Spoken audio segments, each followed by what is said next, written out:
श्रीगुरुभ्यो नमः। हरिः ओम्। ॐ सहना भवतु, सहनो भुनक्तु, सह वीर्यं करवावहै, तेजस्विनावधीतमस्तु मा विद्विषावहै। ॐ शान्ति शान्ति शान्तिः. On this very auspicious day of Bhagavan Bhashyakara Shri Shankaracharya Bhagavan's birthday, why should we say birth anniversary? Birthday, we are here to do a beautiful text.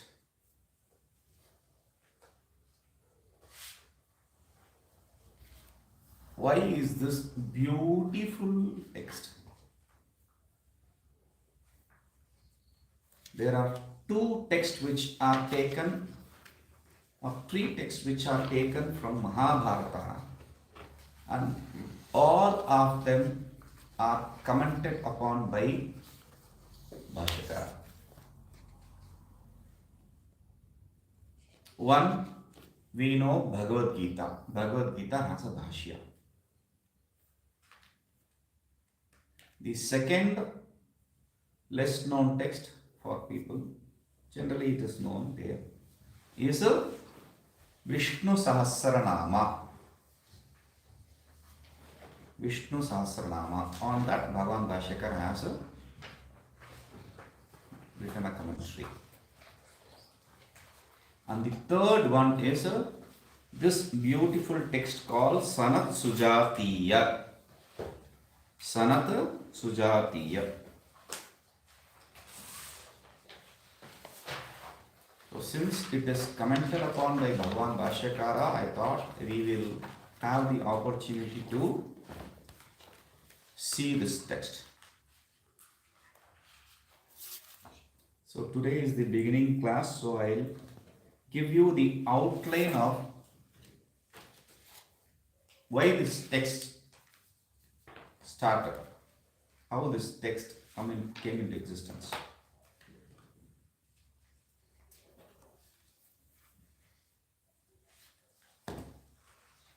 So we have to have a idea of what Mahabharata is. Mahabharata is a beautiful history written in India. It's a history. It's not the people call a mythological text. It's not a mythological text. It's a history.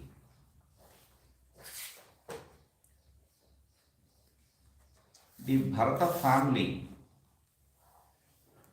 Bharata, and from him, whoever are the descendants,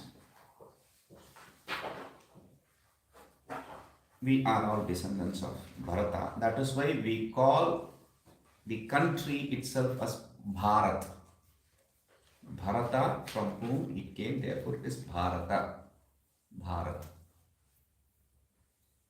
Okay. So, we are not getting into the story of Mahabharata, but there is an important section which we need to know.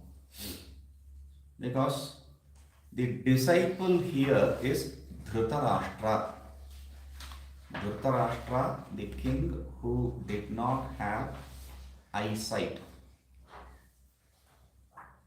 who does not qualify to be a king. A person who cannot see, how can he qualify? That is how it is accepted. Now anyway, what is the reason for him to not have an eyesight? Now we say, okay, he was born like that, okay. But in the tradition, if you ask, they will say it is his karma, past German karma. It is his karma of past birth. But for this Dhritarashtra, the whole story is different. It is not because of his karma.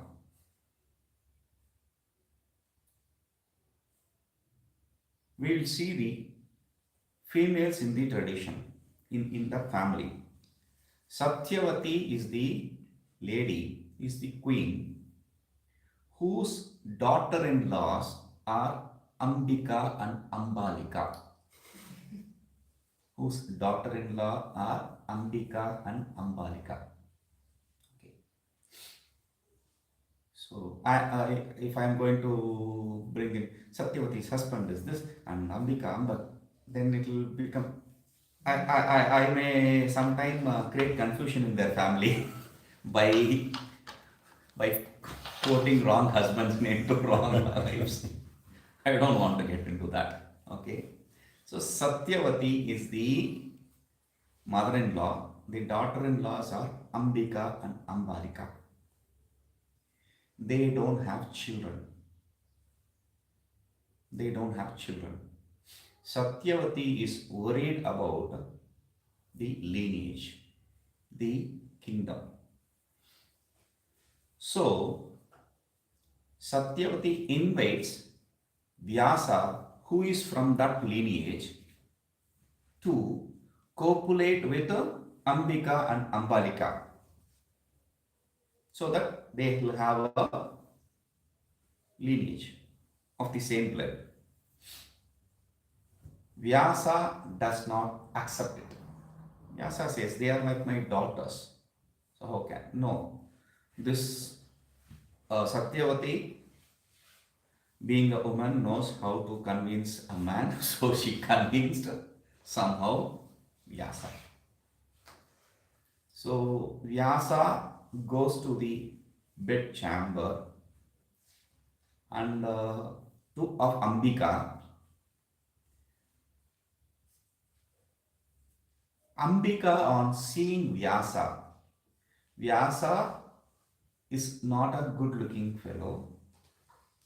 Vyasa had a bad odor on his body, which was repulsive for Ambika. So she just closed her eyes. She kept her eyes closed. And the copulation took place, and he came out and he told Satyavati, this is what happened.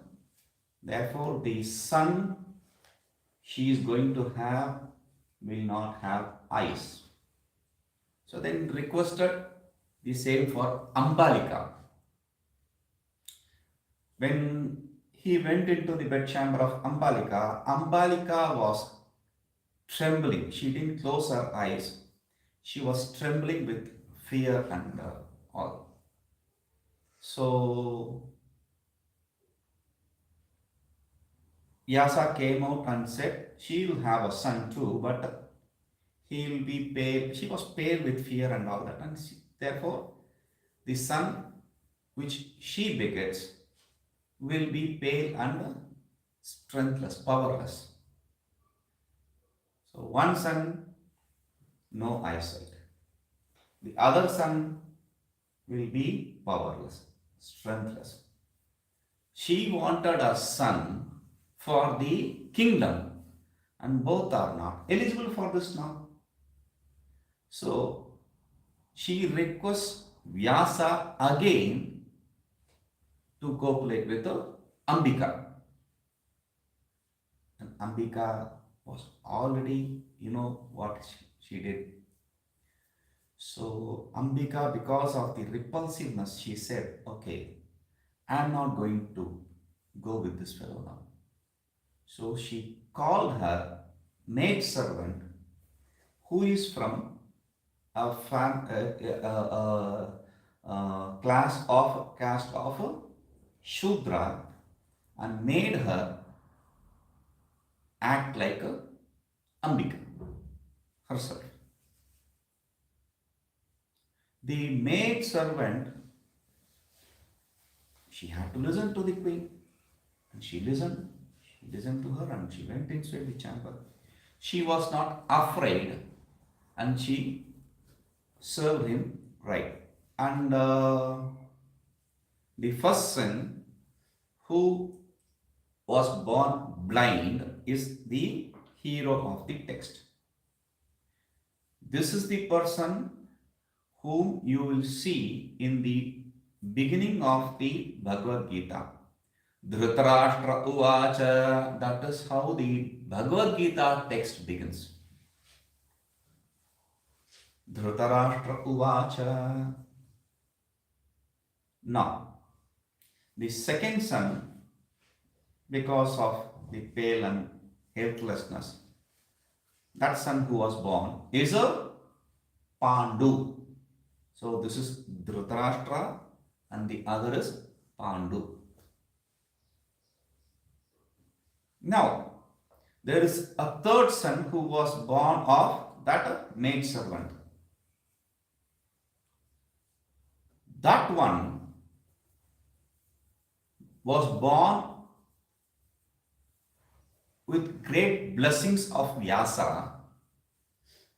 That son was born a great wise man. His name is Vidura. His name is Vidura. We have Dhritarashtra, Pandu and Vidura.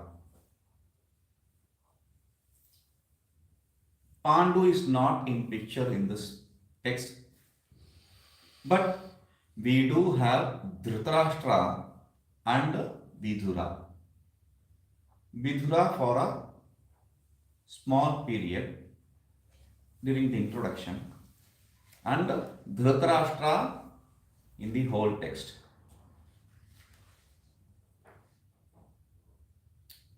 So, Dhritarashtra was troubled because of the fear. What trouble, what fear? Everyone has one fear. We have many fears, but one fear is the foremost, utmost fear, the fear of death.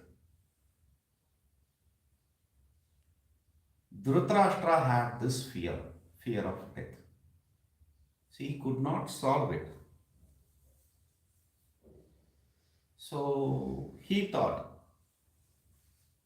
the only person who is knowledgeable, whom I can approach without any problem. Why? You have a problem. You have to find somebody who can solve it. Why only person you have to search for? Because he being a king, he cannot let anyone know his weakness. There is a rule by Chanakya, Atmachidram na vyapadishyet. Don't let anyone know about your weakness.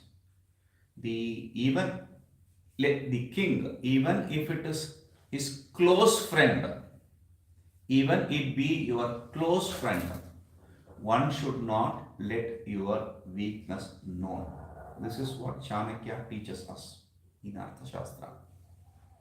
Arthashastra is the text which particularly deals with the way a king should handle the kingdom. Arthashastra, people think Artha means wealth, therefore it's a text on economy. It's not a text on economy, it's political text. A king, what are the rules a king should follow? How should he deal with things? There he very clearly says, Atma Chidram na vyapadishyet. Don't let anyone know about your weakness. He is my friend. He is my very good friend. No. No, he won't say it to anyone. No. A friend may turn foe. Reasons may be anything. And that very weakness which you share will become a weapon. So never share a weakness. That is the rule for the king. Therefore, this fellow, and a secret is a secret only when one person knows. The moment you share it with another person, it is no more a secret. Whether the second person shares it with the third person or not, that's a different issue. But it is no more a secret if you share it with another person. But I have a problem and I have to find a solution, because I, being a king, if I am restless and peaceless, then I cannot manage the country peacefully. So, whom should I approach? Then comes his brother. Vidura is a very nice gentleman. He is not interested in power, he is not interested in politics, he is not interested in wealth. He was a very wise man. So, you can trust him like you trust yourself. Or whether you trust yourself or not, you can trust Vidura. That is the deal here. So, Dhritarashtra calls his younger brother, Vidura, and tells him, I have a problem, please. I want a solution for this. Please. So now, whether we ask or not, whether we ask the other person or not, every other person has solutions. They have only problems for themselves and they have solutions, only solutions for others. They can be a problem for others, that's a different issue. But they only have solutions for others. What is? Oh, headache? Don't worry. Drink this, drink that. This is good. That is. You didn't even ask. So they have solutions. That is what we say as a joke. Every other person in India, everyone, whoever you meet, is a doctor, is an engineer, and an advocate. A package. Everyone. You say, I have this land. Oh, you have to do this. You don't even have to go to an advocate for that. He knows the techniques. You say, I have a headache. Oh, make that decoction and drink 3 times, it will be over. They make this and drink 1 time, over. So they have solutions. This door, I think, don't change this door. You have to add some wax in the corner, engineer. So everything, one package. Everyone in India is a package of engineer, doctor, and advocate. So, if you have a problem, please. I am a package also.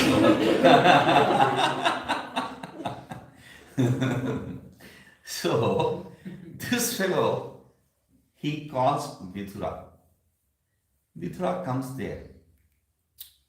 But in tradition, according to tradition,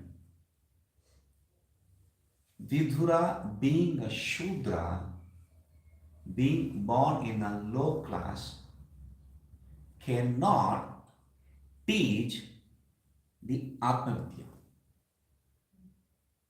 Cannot teach the Atmavidya. So he knows that his brother needs an answer, but he cannot teach him, and his brother cannot trust anyone. So that is where the title of the text comes in, Sanat-Sujatiya. We will come to that. Let us share whatever I said now. That is another story.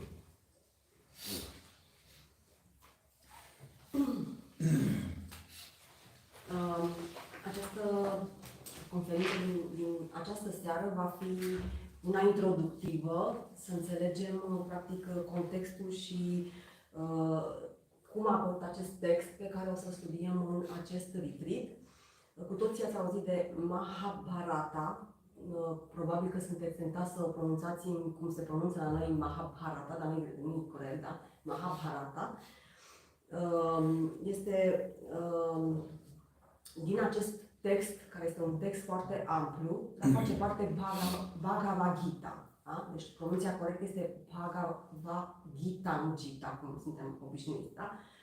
Sunt de fapt 3 texte care fac parte și care au fost comentate din acest Mahabharata, textul amplu mare, și care au fost comentate, au un comentariu Bhashya al lui Sri Adi Shankaracharya. Da?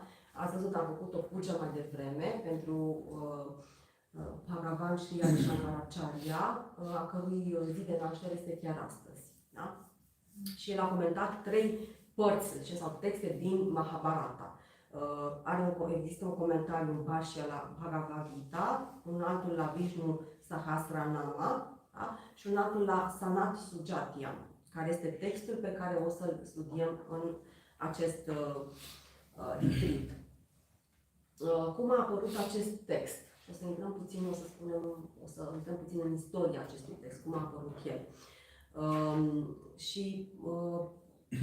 Legat de Mahabharata, nu povestim întregul text sau întreaga istorie, pentru că acesta face parte din Mahabharata, da? Și atunci o să povestim un pic istoria legată de acest episod. Bharata este de fapt, sau Mahabharata este legată de istoria familiei Bharata, da? Și familia Bharata, practic se spune că toți locuitorii, toți indienii sunt cumva descendenți din această familie. Da? De aceea India se numește sau mai se numește și Bharat. Da? Un personaj important care va apărea în text este Dhritarashtra, care este acel rege care nu putea să vadă, și o să vedem care este istoria lui.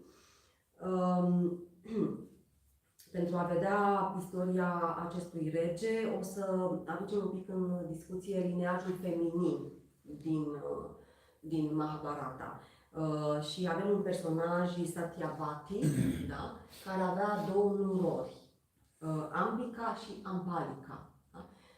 Satyavati își dorea un nepot, da? Care să fie regele pentru regatul respectiv.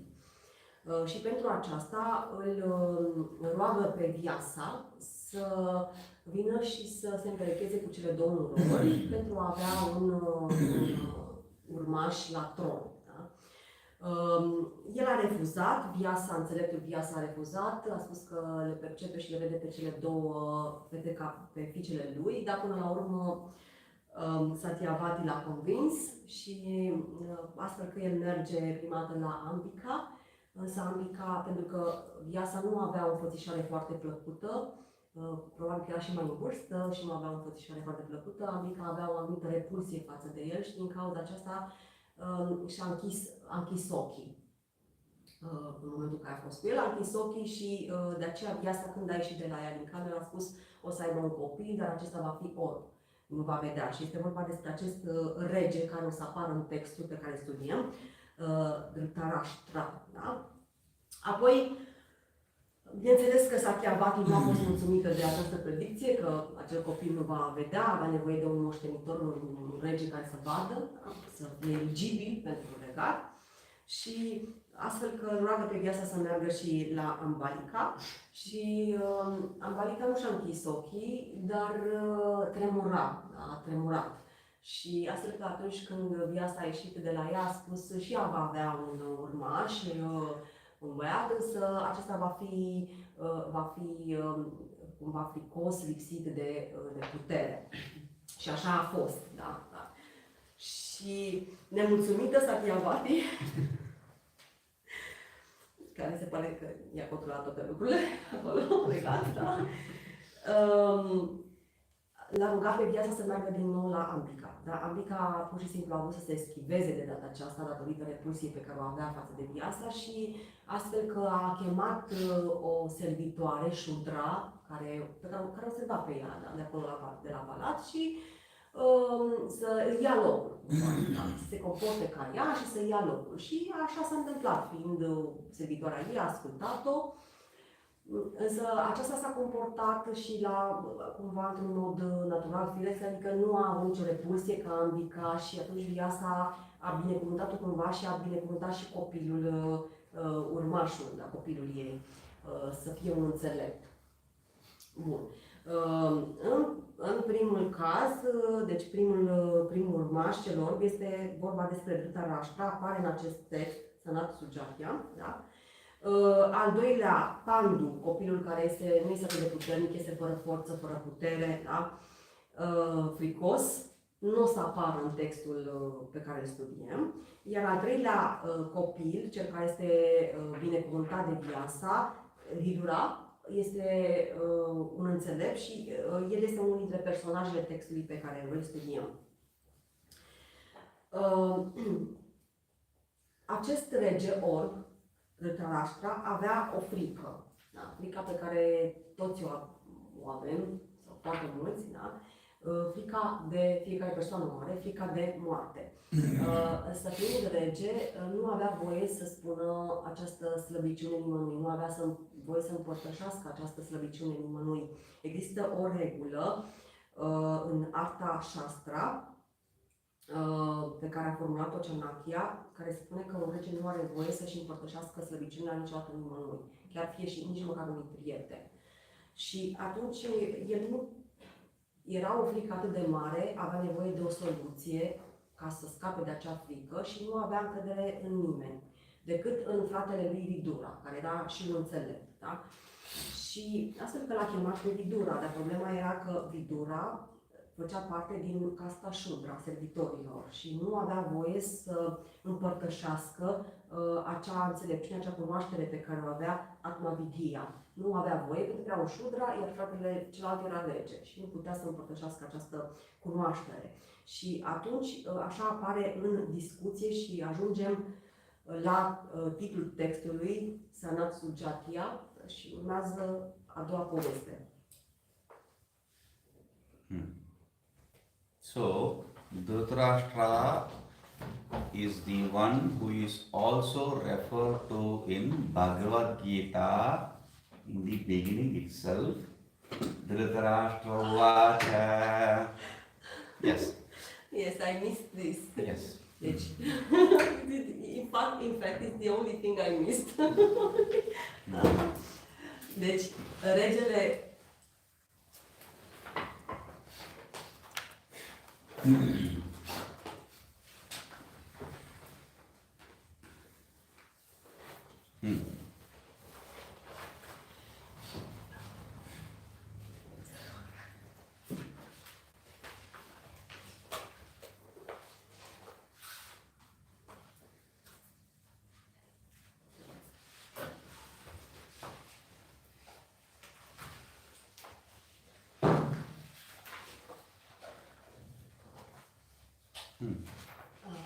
despre acest rege, Dhritarashtra, se menționează și la începutul Bhagavad Gita. Da? Okay. So that is done. What you tell is not point. What you didn't tell is the point. Okay, so we come to the next part of the story. The next part of the story is Vidura, as we said, is a Shudra. So he is not qualified to teach this. The tradition says, even though if a person may know, if he is not qualified to teach and he teaches, the knowledge may be there, but the result will not be there. Knowledge may be there, but the result will not be there. The result is Atmajnana and be established in itself.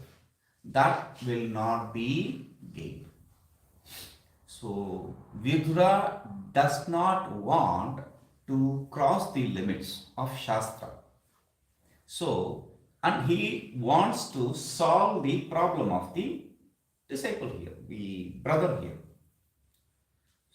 So, he cannot say, okay, I know a good person, let me call him. He cannot do that. So, what he does is, because Vidura is a very great man, wise man, as I said, he was born of blessing of Vyasa. Vyasa not only blessed his mother with a child, he also liberated her from the state of being a servant maid and gave her a very high state, a liberated state. Yeah, one who has a liberated son, he liberates seven ancestors, seven stages of ancestors. They say 21, they say 7, they say whatever. He liberates all of them, whoever were the ancestors. So his mother was liberated too because of the liberated son. Let us say that. Now, because of being a great Siddha himself, Vidura, through his yoga siddhi, invited in him the Sanat Sujatiya, Sanat Kumara. What does that mean? Now, we know people being the medium for some ghost or other. I want to talk to my mother. Okay. People do cheating and people do real. Whatever. People can become medium. We see that. So here he becomes a medium for Sanat Sujata, the master here, who is also referred to as Sanat Kumara. Who is this person? I cannot do, he can do. Who is that person who can do that?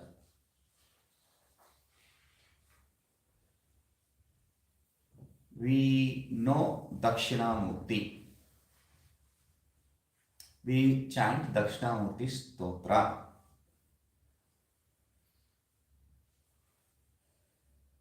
When you see a photo, now this photo of Acharya Bhagavan Bhashyakara is an individual photo. Normally there will be a photo with 4 of his disciples. Similarly, sometimes you can find this kind of individual photos also.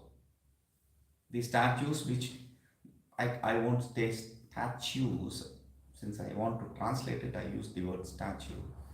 Bhagavan's Murti, Acharya's Murti which we distribute does not have any other disciples. But whenever, even this Murti which we have in the ashram is individual only of Acharya. But whenever you see a statue, a Murti of Dakshinamurti, you can never find him alone. He is always with these 4 people. They are not bodyguards. They are not Chigum people. They are his disciples. That is why in Dakshinamurti Stotra we see Vruddha Shishya Guru Yuvaha. Vruddha Shishyaha Guru Yuvaha. Vruddha Shishyaha means the disciples. Shishyaha, the disciples. Vruddhaha are old. Guru, the Guru, Yuvaha is young, is a youth. There are old disciples and the Guru is young. To show that, to depict that they are old, whenever they draw this or paint or make statue of Dakshinamurti, they will have these 4 disciples with beard. If it is a painting, they will have white beard. That is not how it is. They are old because they have lived so long, therefore they are old, but they are not old looking people. They are all Chiranjeevis, they are all eternal youth. They were born not as a child but as a youth, and they are eternal youths. But who are these people? Brahmaji, the creator, what he did is, he was doing the creation perfectly nice, done. But there is a problem. If I have a helping hand in creation, it will be better. So Brahmaji, he meditated unto his mental projection, he manifested a son, Narada. He said, no, I'm leaving. He left. Then he manifested 4 sons. If 2 leave, at least I will have 2. There are some astrologers who do that in India. The astrologers, I mean the people who wear ochre robe and claim themselves to be astrologers. They don't know nothing about astrology. Nothing. They don't know what Jupiter is and what Venus is. They don't know the difference between Jupiter and Venus. They don't know anything. But they will tell you astrology. How? I asked Swami, how can you do this without knowing anything? How can you do this? He gave a very beautiful example. Then I understood the multi-level marketing. He said, you don't have to do anything. 4 people come. Individually, different times. You tell them something. For 2 people out of 4, it will be a failure. What you said is useless. But for these 2 people, what you said is success. They will go and bring 4. Again 2. It is always a never-ending business. I said, very good. So, they do this multi-level marketing. We know the people think multi-level marketing the pyramid scheme started from somewhere else. No, in India, sadhus do it. So, it's not sadhus, people in the garb of sadhus. That's what. So, Brahmaji created 4 sons. Okay, if 2 run away, I'll have 2.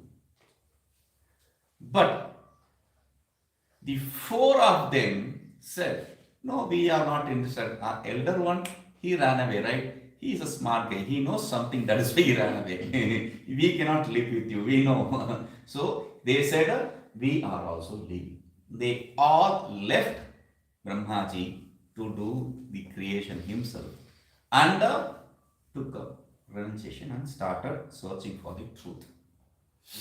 And that is when they met Dakshinamurti, the Guru, under whom the Adi Guru, the first Guru, and under whom they understood the truth.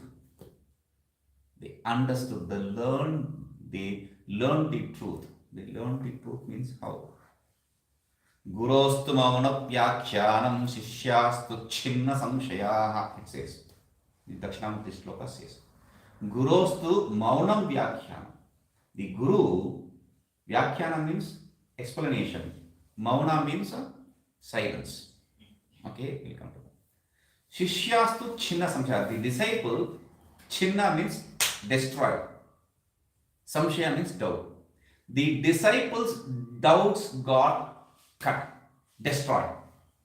How did the disciples' doubt get destroyed?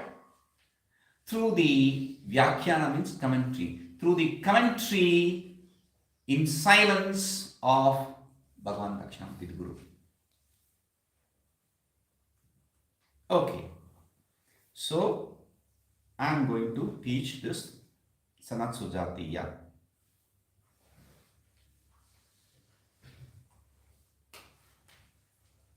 How many of you understood? So, did he teach in silence or did he teach about the silence? Is the question. Silence, Shanti we call it. Shanti is the name of, not a girl, the name of a self. Peace. That is why we say Shanti, Shanti, Shanti in the beginning. Shanti, Shanti means it's not Om, peace, peace, peace. It is not that. We have to get rid of all the troubles, the 3 kinds of troubles. The trouble because of the elements, the trouble because of the deities, the trouble because of ourself, the bigger trouble. The external trouble also we can close ourselves and escape. We ourselves, when we become trouble, no one can help us. So these are the three troubles we want to get rid of, and that is what we say Shanti, Shanti, Shanti for. Okay, Shanti is the name of the self, peace. Peace is the inherent nature of self. Now, these four people went to the Guru and understood the truth through his teaching. They are liberated people. And Vidura wanted to invite someone who is best in doing that teaching. If I use this crude example, why do we need to study Shastra? People ask. If, let us suppose, it will not happen, it will never happen, the sudden realization, etc., will never happen. Let us suppose we drink so much of water, like the other day when we were offered water in the beginning of the lecture. Only I was offered the tea, the others were offered water. One person said, "Oh, now we need to use the bathroom." Now, let us suppose you drink a lot of water and you are using the washroom, and suddenly in the washroom you realize. Suddenly in the washroom you realize. While peeing you realize. Now, your disciple comes to you. What will you tell him? What will you teach him? Drink water. More water. More water. You will sometime while peeing realize this solved problem. So don't ever think that you can become liberated suddenly. Nothing will like that will happen. Okay. So Vidura invited SanatSujatiya. SanatSujatiya is because of the author Sanat Sujata or Sanat Kumara, by becoming a medium. And see, he invited him by becoming a medium, or he invited him there through his yoga siddhi, and after serving him properly, he requested Sanat Sujata, Sanat Kumara to teach Vidura and dispel his doubt. To teach Vidura and dispel his doubt. And by that, he can also enjoy hearing Sanat Sujata without translating.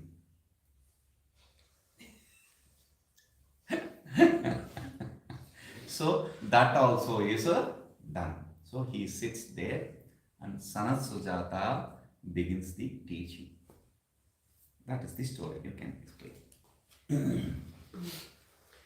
Am rămas în momentul în care Dhritarashtra are încredere doar în fratele lui, Vidura, și îl cheamă pentru a ajuta, pentru a găsi o soluție pentru frica pe care o avea de moarte. Dar am spus că el era un Shudra, era din casta servitorilor și nu putea să împărtășească cunoașterea.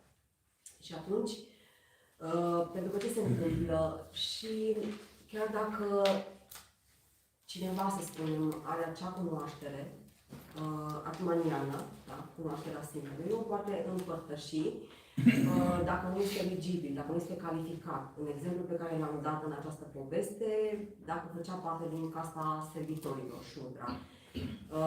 De ce? Pentru că dacă știa și o împărtășa, o dădea mai departe, nu se producea acel rezultat. Adică, practic, să spunem, firesc. Da?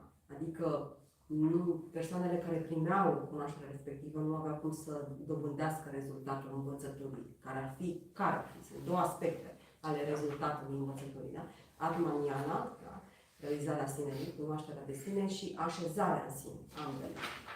Și atunci, pentru că vrea să își ajute fratele și în același timp nu dorea să încalce scripturile, prevederile scripturilor, a găsit o soluție, pentru că ne aducem aminte din poveste, era Fluiviasa și fusese binecuvântat de acesta, era eliberat și mama lui la fel și de fapt toate cele 7 generații anterioare, pentru că așa se spune în tradiție, dacă un fiu este eliberat, va elibera cele 7 generații anterioare. Da? Și prin puterile pe care le avea, yoga siddhi, puterea pe care le avea, a invocat, da, l-a invocat pe Sanat Sujata sau Sanat Kumara, cumva să intre în corpul lui, da, să fie un medicu, da, el să fie un medic, să devină un medic pentru Sanat Sujata sau Sanat Kumara, pentru ca acesta să poată să împărtășească cunoașterea fratelui lui Or. Da? Și cine este acest Sanat Sujata? Da? El este unul dintre cei 4 discipoli al lui Dakshinamurti. Sunteți familiarizați, de pildă, cu picturile în care este reprezentat Dakshinamurti cu cei 4 discipoli.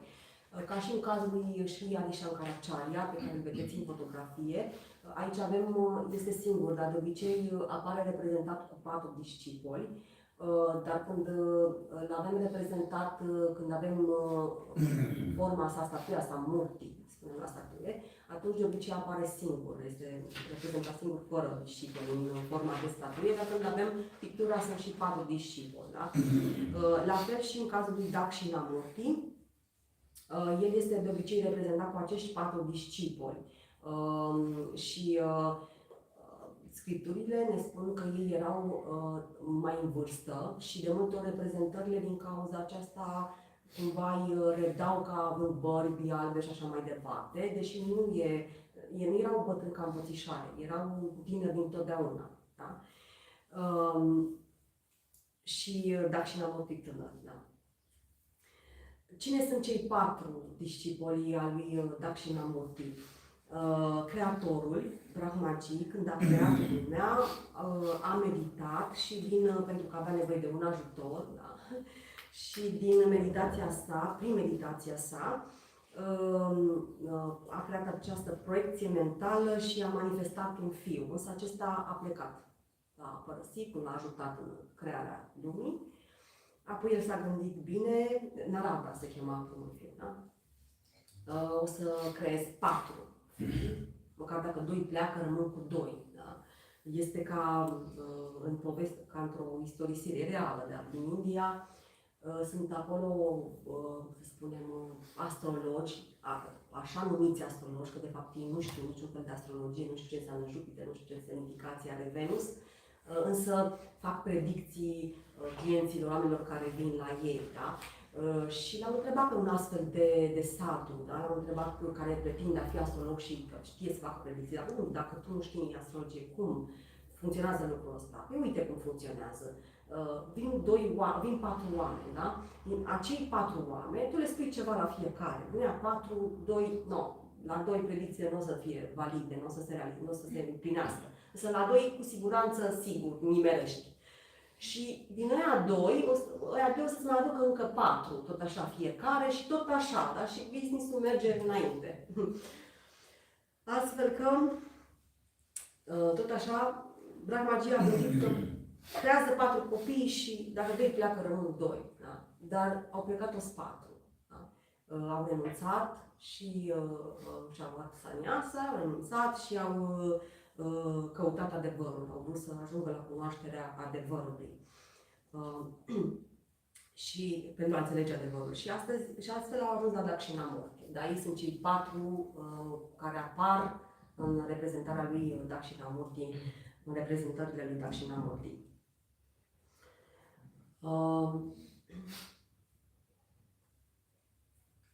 Mauna. Yes. Mm. Yes. Mm. Și cum i-a învățat, care a fost metoda prin care i-a învățat, de fapt i-a învățat, le-a transferat cunoașterea prin tăcere, da? Prin mauna. Și aici,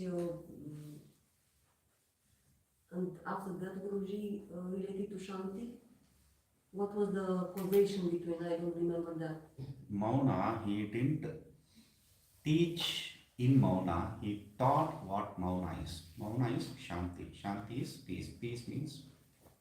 Deci, practic, nu, de fapt, el nu a transferat învățătura prin tăcere. De fapt, i-a învățat, cum se crede, sau cum se mai spune, dar i-a învățat ce înseamnă Mauna, ce înseamnă tăcerea. Și Mauna este, de fapt, Shanti. Shanti înseamnă pace, iar pacea este, de fapt, natura sinelui. Da? Și de aceea spunem în rugăciuni, știți deja, că folosim de multe ori la finalul rugăciunilor Shanti, Shanti, Shanti. Da? De 3 ori spunem Shanti, pace, care am spus că este, de fapt, esența sinelui. Și, de fapt, ce înseamnă această repetare a lui Shanti, Shanti, Shanti, de 3 ori, da? De fapt, este o repetare pentru că ea redă sau se vrea eliberarea de 3 tipuri de obstacole, da? De obstacole care vin de la elementele naturale, să zicem, da? De obstacole care vin din partea zeilor și de obstacole care vin din partea noastră. Pot fi cele mai dificile, da? Astfel că Vidura, pentru a putea să îl ajute și să-l învețe pe fratele lui, îl invită pe Sanat Kumara, și astfel decurge și se produce împărtășirea cunoașterii prin intermediul lui. Dar, de fapt, Sanat Sujata era cel care împărtășea cunoașterea. So he may have invited him and to his yoga city, invited there and let him teach, and he sat there listening to it also. Okay. Now, this beautiful text has 4 chapters, 4 adhyayas, 4 chapters. So we'll just read the first shloka. We'll continue tomorrow. Atha the first chapter. Vaishampayana uvacha tato raja dhritarashtra manishi sambhujya vakyam vidureritam tat sanat sujatam rahite mahatma papracha buddhim paramamubhushum. So, Vaishampayana uvacha. So, the disciple's name is Dhritarashtra. It's not there. It's an introduction. So, it's okay, fine. So, Vaishampayana should not come here actually. But why is it coming? He is giving you an introduction to the main text. So, what is the first shloka there? Is it Dhritarashtra uvacha? Sanat Sujatiya-Intro. So this is an introduction. See, Vaishampayana, this is the third story here. Vaishampayana is the family teacher of this family called Janamejaya. To him, all this teaching are done. So, that to whom the Mahabharata, etc. is taught, that Vaishampayana, who is the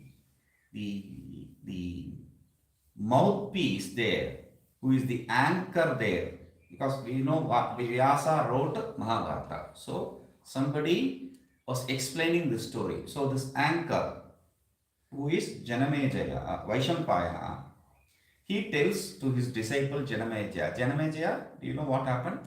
Then Dhritarashtra did something like this. So, to give you an introduction, one more shloka generally is added. Go ahead. Astăzi o să citim primul verset. De fapt, nu e primul verset din text, nu aveți aici în text, este introducerea, care este o invocație și apoi o să facem comentariul mâine, o să mergem mai departe mâine. Și traducerea este în felul următor. Deci, this is an invocation, Guruji, yes? This is not an invocation, it's like an invocation, yes. Este ca o invocație, da? Și spune cui este... It's an introduction, kind of invocation. Da, este o introducere care seamănă cu o invocație. Spune că Vaisham Payana, care este de fapt Mahabharata, a fost scrisă de Vyasa, l-am pomenit mai devreme, și a fost predată lui Vaisham, sper că am înțeles bine, lui Vaisham Payana, care mai departe i-a spus discipolului lui, care se numea Janamejaya. So we cannot call this invocation because this is picked up from a portion of Mahabharata. So this is not a text which is written for an invocation to start and then go ahead with the text. This is picked up from middle of Mahabharata. Okay, copy this, paste, this is a different text. That is what is happening here. So if you want an invocation, you have to go to the first sloka of Mahabharata. So it's a huge text and there are multiple interpretations. Many people said, okay, I will add one. See, there are millions of sloka. Who will know whether I wrote it or not? Let me write one more. So some people have interpreted some slokas also in between. Since it's not Vedas, there is no checks and balance possible. In Vedas, there is checks and balance. Like you have to chant every word. You have to chant first word once, second word twice, third word once, and first word twice, like that. You go dance in different forms. It's not just one form, different forms. So there are checks and balance. You cannot change a character, change a word, change the intonation. Nothing is possible. If it is said you have to chant it as no way you can change it. Let me introduce a new tradition of chanting it as no, it is not possible. Not possible. So that is what is the beauty. So there is no invocation kind of invocation. This is the introduction to the general idea to the text, a story of the text. It begins with okay, this fellow says what is happening. So to otherwise, Dhritarashtra suddenly comes and says, what is that? Who is this fellow coming inside and asking what is there? Oh, this fellow is the king. He is troubled and he wants to know this truth. So he comes into this picture. Like that, if you give an introduction to that fellow, there will be a proper understanding. So we introduce this shloka. That's all. We add this shloka. De fapt, nu este vorba chiar de o invocație, este doar o introducere, pentru că dacă ar fi vorba de invocație, trebuie de fapt să mergem la începutul Mahabharatei și conține, se un text luat undeva din mijloc, da? Și Mahabharata e foarte greu. Mahabharata conține sute de mii de versete și în plus de asta pot fi și multe interpolări, da? Pentru că ce se întâmplă nu este ca în cazul, nu se întâmplă ca în cazul vedelor. Acolo există pârghii prin care putem să verificăm dacă ar exista, să spunem, interferențe sau interpolări. Dacă cineva ar introduce un text care nu aparține vedelor, ar fi imediat cumva, să spunem, reperat. Și pentru că există niște pârghii prin care se leagă de rostire, de primul, al doilea cuvânt, primul. Deci există niște pârghii specifice prin care poți verifica dacă un text este autentic din vede sau nu. Și nu poți să interpolezi absolut nimic. Deci acest verset este de fapt o introducere, nu este o invocație. Și face o introducere în textul pe care o să studiem. Okay, so we'll see the test proper from tomorrow. Om Purnamadah Purnamidam Purnat Purnamudachyate Purnasya Purnamadaya Purnamevavashishyate Om Shanti Shanti Shanti.